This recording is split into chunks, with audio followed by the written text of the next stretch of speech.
Bonjour Bryce Arnaud Battendier, vous allez bien? Bonjour Yacine, très bien. Alors vous êtes un entrepreneur de croissance, on est Tout à d'accord. fait. Si vous deviez lister les 3 qualités indispensables pour bâtir une entreprise de croissance, quelles seraient-elles? Déjà, c'est pour l'entreprise trouver un bon positionnement qui arrive surtout à créer de la valeur pour les clients, que ce soit des clients B2B ou les clients B2C. Par exemple, sur maeva.com, on a un positionnement un petit peu hybride, on a à la fois B2B et B2C, et en fait, on accompagne nos partenaires, que ce soit des campings ou des agences immobilières, pour arriver à créer une expérience unique pour la partie B2C. Et c'est en créant de la valeur pour ces partenaires qu'on arrive à aller chercher de la croissance et à trouver des clients. Donc ça, c'est le premier point, c'est clairement avoir un bon positionnement. Le deuxième point, c'est avoir envie d'entreprendre et donner cette envie aux équipes. Et pour entreprendre, ça veut dire qu'il faut lancer beaucoup d'initiatives, faire pas mal de tests. Parfois ça fonctionne pas, parfois ça fonctionne. C'est vraiment notre façon de fonctionner chez maeva.com. On lance beaucoup de tests, beaucoup d'initiatives, et si ça fonctionne, on industrialise. Par exemple, on a lancé un nouveau site web aux couleurs d'une grande marque pour vendre des locations de vacances. On a vu que ça avait fonctionné, et tout de suite, on a déployé cette solution, et maintenant on peut le faire avec beaucoup de marques très facilement. Et dernier, ça c'est le plus important, c'est les équipes. Il faut avoir des équipes qui sont talentueuses, des équipes performantes, parce que c'est dur d'aller toujours chercher de la croissance. Il faut toujours arriver à s'adapter, aller chercher des nouveaux marchés, des nouveaux clients et adapter sa structure. Donc il faut avoir des équipes talentueuses. S'adapter, être agile, jouer en équipe finalement, c'est ça le secret de la réussite. En tout cas, chez nous, c'est comme ça que ça marche. Et là, pour l'instant, on voit que ça marche. Depuis 5 ans, on est à 20-30% de croissance. Après, on est en train de grossir, il faut arriver en grossissant à garder cette agilité et ce dynamisme.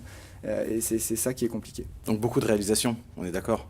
Et quelles sont les réalisations finalement dont vous êtes le plus fier? Sur maeva.com, quand on regarde, c'est une société maintenant qui a 5 ans. Il y a 5 ans, on n'était rien. Maintenant, moi, ma réalisation où je suis le plus fier, c'est clairement l'équipe que j'ai constituée. On est 71 aujourd'hui et c'est vraiment une équipe qui est géniale. D'ailleurs, on mesure un peu l'engagement et on voit que l'engagement des équipes est très fort. On est à 8 sur 10, donc ça montre que ces équipes sont très fortes. Et après, quand on regarde les réalisations plus sur la partie, on va dire, chiffrée, on faisait 0, maintenant on fait 65 millions de chiffre d'affaires. Ça y est, on est profitable depuis l'année dernière, donc ça c'est très positif. Et côté client, on est arrivé à convaincre nos clients et nos clients sont globalement très satisfaits. D'accord, donc les équipes en fait sont vraiment au cœur de votre projet. Ah oui, clairement. D'accord, et comment est-ce que vous avez adapté votre stratégie de management à votre projet de croissance finalement? Au début, c'est vrai que tout le dynamisme, tout maeva.com était porté sur une équipe assez réduite, c'était le CODIR. Et maintenant, le but, c'est d'élargir tout ça. Et pour élargir tout ça, nous avons beaucoup travaillé justement avec ce CODIR sur la culture de maeva.com. Nous avons mis beaucoup de choses en place pour que justement ce dynamisme, cette agilité soit portée par l'ensemble de la société et puis qu'on puisse continuer à garder notre état d'esprit et notre agilité pour aller chercher cette croissance. D'accord, une agilité donc très importante. Et quels sont justement ces relais de croissance? Alors nos relais de croissance, on va les chercher de deux façons différentes, avec plus d'offres, c'est-à-dire qu'on va proposer plus de prestataires sur notre site maeva.com et on va aussi aller chercher de nouveaux stocks ou de nouveaux affiliés. On vend des campings et on vend des appartements de location de particuliers et donc on va chercher beaucoup de stocks. Là, globalement, on est allé chercher 3000 appartements sur les 5 dernières années. Le but, c'est d'en avoir 20 000 en gestion. L'année dernière, on a lancé l'affiliation sur le camping et les agences immobilières. On en a 10 et on va en avoir 250. Donc, c'est ça qui va aller nous chercher la croissance, c'est d'avoir de l'offre. Après, on va aussi chercher des nouveaux canaux de distribution pour justement arriver à remplir, on va dire, cette offre. Et là, on ouvre des canaux de distribution très régulièrement. On a ouvert les comités d'entreprise ces 2 dernières années. On a ouvert 12 000 comités d'entreprise. Cette année, on ouvre les agences de voyage. Et là, on est en train d'ouvrir l'étranger. On a ouvert le UK et on va ouvrir la Hollande au courant de l'année. Alors la recherche, l'étranger, les équipes, qu'est-ce qui stimule un entrepreneur de croissance? En tout cas, moi, ce qui me stimule, c'est au début, on vend du papier. Il y a 5 ans, on a présenté un business plan sur du papier et après de le rendre réel, ce papier, je trouve que c'est vraiment génial, c'est un vrai accomplissement. Et après, quand ça a démarré, de voir des chiffres en croissance, c'est quand même très positif. Ça donne une dynamique positive à toute la société. On a toujours envie que ces chiffres soient positifs. Donc après, il faut aller chercher ces chiffres. D'accord, mais comment est-ce que vous faites pour maintenir votre croissance d'entre 20 et 30%? Il y a 5 ans, vous étiez à zéro, maintenant 65 millions. Quel est le secret? C'est quoi la clé de votre succès? La clé de notre succès, bah, c'est ce que je vous ai dit, hein, c'est vraiment d'avoir des équipes qui sont capables d'aller chercher cette croissance et toujours un peu plus. Quand on regarde notre modèle, on l'a fait un petit peu évoluer. Par exemple, sur la partie location de particuliers, on a des appartements en gestion.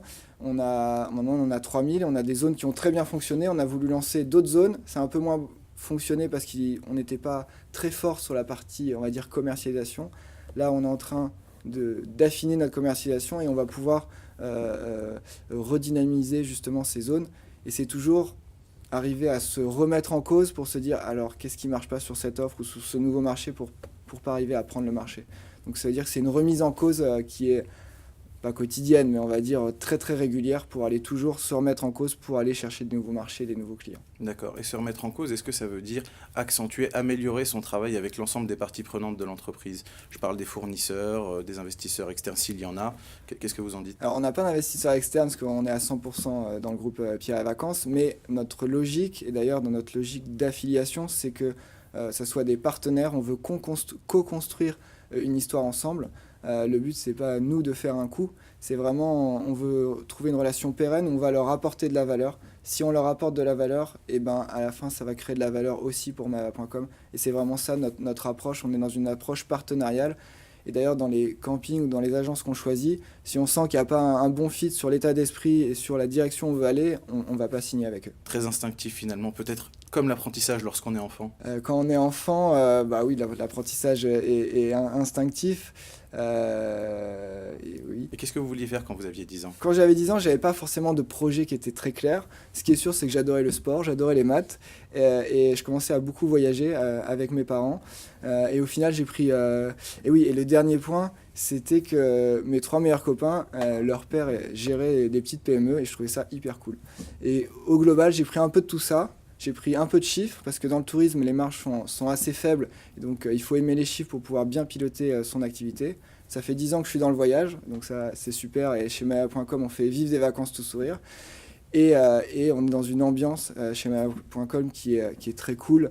Quand on regarde justement, je vous parlais des notes sur l'engagement, l'item le mieux noté, c'est l'ambiance au bureau. On a 8,2. Globalement, on sent que les collaborateurs ont plaisir à venir travailler et ça c'est vraiment super agréable. Donc vous êtes finalement provider de bonheur chez Maeva.com et on vous en remercie. On est générateur de sourire. Merci Bryce. Merci Yacine.